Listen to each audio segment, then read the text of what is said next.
Stewie. I've just got a couple of very, very basic questions for you. I promise I'll take it easy on you. Talk us through how it all started. Born in Victoria, raised in WA, you attended Guildford Grammar, and then you ended up playing county cricket. How did it all play out?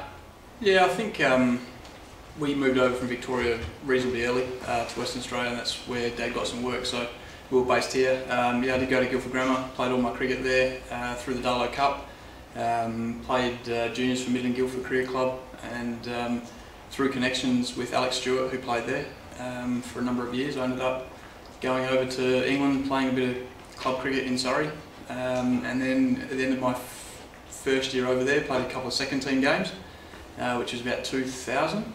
Came back to Western Australia for a couple of years, and then headed back again in 2005, where I signed a contract after playing a full season in the second team and 5 or 6 one-day games at the end of that season in the first team. That's how I ended up over there. Jumping towards the end, or the most recent part of your career, 2013, how did you find your season? Talk us through it. 2013 was probably the worst year I've ever had over there. Through not playing any one-day cricket or 2020 cricket, I played only 9 championship games of the 16. Got back in for around 12 for the rest of the season and broke a finger, so that kept me out for the last 6 weeks of the season, unfortunately. Now, I mentioned that you were born and raised here in Australia, and then you moved across to the UK. Yep. You became a naturalised Pom. The Ashes are coming up. Where do your allegiances lie? I can't lose, can I? No, you can't. I can't lose. But, Give us, don't sit on the fence. I think England are a far better side. I think man to man, I just can't see Australia getting close. You did get the opportunity to go out there and field for England in a test match. Talk us through a specific incident which took place in that match. You'll probably see that there if you haven't I already. think there might be a photo. I was, yeah, there it is. I was fielding at square leg, and the ball went up in the air. So I thought, this is my moment of glory, and I got to a couple of metres away from the ball and then realised that someone else was in the way. So I ended up just having to go through him, unfortunately. Now, you got up. Where did you look? I mean, it's an absolute nightmare. I'm sure you wanted to dig a hole, but where did you look? I had my back to the captain and keeper and everyone in the set, so I didn't want to look around, but I did, and fortunately they were pissing themselves laughing, so it was pretty comfortable with that. I don't think it was too far from the end of play. What was it like walking back into the dressing room? No, they were really good. For the week that I was there, they were brilliant, but that particular day that they'd won the test match in 20 overs, I think they bowled Sri Lanka out in. So although I wasn't part of their side and a long way from that, yeah, it was a good couple of days, and they treated me very well. You've touched on it a little bit there, and you did a little bit earlier on. The English dressing room, what's it like compared to other dressing rooms you've been around? And I mean, yeah, what was it like? They're actually just normal people at the end of the day. You know, they were very welcoming to me. They helped us out in whatever that we needed, and you know, they were a good dressing room. They knew their skills well. They're very well drilled, and you know, they go out and perform for each other, which is why they've been so successful. Now, I've had you talk us through that incident. You've gone through a wide array of hairstyles over the course of the journey as well. Could you talk us through some of those? The shave look, I think we've got, I don't know what to call that, the Brett Lee maybe, yeah, and then right up to now. There's a few periods there where I wasn't really sure what I was doing in my life, so it was a little bit crazy, but no, I try and be a little bit more normal now. I'm getting a bit older.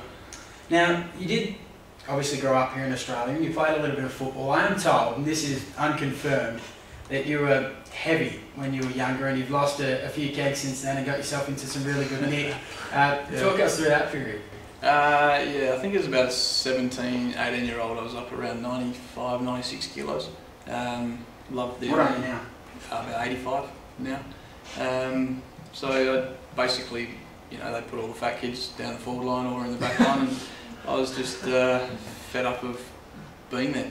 So I did a little bit of training and got myself in the midfield, and that's where I enjoyed playing my football, run around and get a few kicks. So that was all part of your football career. You did play for the Swan Districts Football Club in the WAFL. For those who don't know, what are your memories of playing? You did play a little bit of league football, didn't you, and some reserves and some Colts? I think I played a season of Colts. I played 8 or 9 games of reserves, and the same in the league side under John Todd, that was his last year in coaching.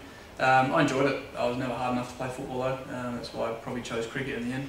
I was a bit soft, a bit of a seagull with football, but no, I enjoyed my football. But it was only in the back of my mind to try and keep me fit for cricket, and that's probably why I'm still here today.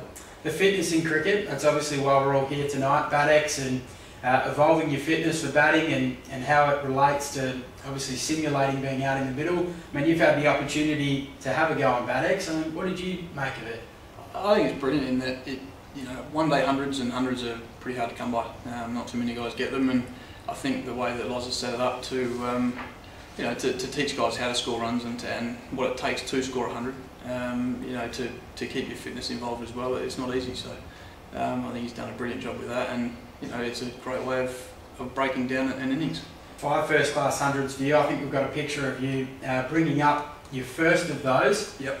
How did it compare? I mean, obviously being out there for such a long period of time, that wasn't a one-day innings, but your memories of batting for that long period and batting in BATEX compared? Well, I think you've always got doubts in the back of your mind, can I do it? To actually finally get there after, I don't know how many years it was a big moment for me. I think I got dropped on about 96 as well, so from that point onwards I felt that it was always going to be my day. Just a huge sigh of relief just to know that I've got there, and had a couple of 98s since, which is a little bit frustrating, but to get 5, hopefully there's a few more in the bank as well. So specifically, just jumping back to BATEX, there's a fantastic quote from Graham Gooch, who is of course the English batting coach at the moment. You can read it up there. That's something I try and impart on the players now, the knowledge of how to score runs. I don't coach batting, I coach run making. It's about how you think about yourself, how you glean information about different conditions, and how you concentrate for long periods. What's your taking on, or your reading of that quote from Graham Gooch? Well, he's an unbelievable coach. Spending the week with him when the Test series was on in Cardiff against Sri Lanka, and just kept everything so basic, and what he says goes, and he coaches the best in the world. He was one of the best in the world at the time, so he's an unbelievable guy, and anything that he says, you want to listen to because you're going to gain great benefit out of. Stewie, really appreciate your time here this evening to have a chat to us about BATEX and your experience specifically with it. Lawrence, we might get you to come up and break it down even more specifically about what BATEX involves. Cheers. Cheers, Stewie.